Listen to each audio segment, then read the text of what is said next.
Hi, today I'm making homemade pumpkin puree. So if you ever wanted to know how to make it from scratch, then here's how. To start, you need a sugar pumpkin or a pie pumpkin, not a regular carving pumpkin. You need a very, very sharp knife, and you're going to cut the top off, and it's very hard to do.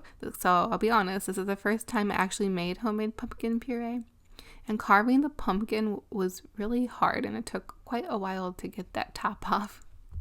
Once the top's off, you're going to cut the pumpkin in half. And again, this took quite a while too. It was really hard to cut through that thick pumpkin. Once you have most of it cut in half, when you're close to the bottom, you can just pull it apart.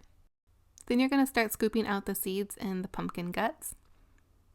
You can save the seeds for roasting if you want, but I'm saving some to plant in the garden for next year because I prefer pumpkin seeds without the white shell, and I don't have time to get the shell off of all of those seeds.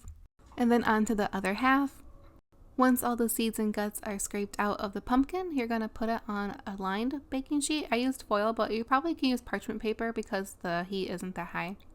And you're going to place the pumpkins side cut down.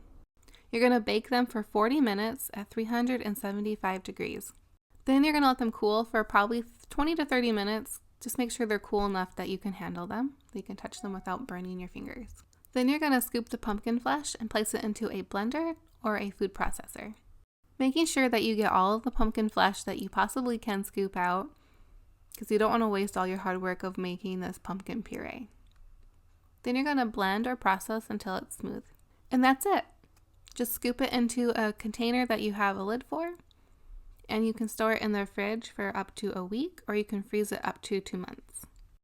Give this video a thumbs up if you found it helpful, and let me know if you ever made pumpkin puree from scratch before, or if you try it, let me know what you thought about it and how hard it was to cut the pumpkin.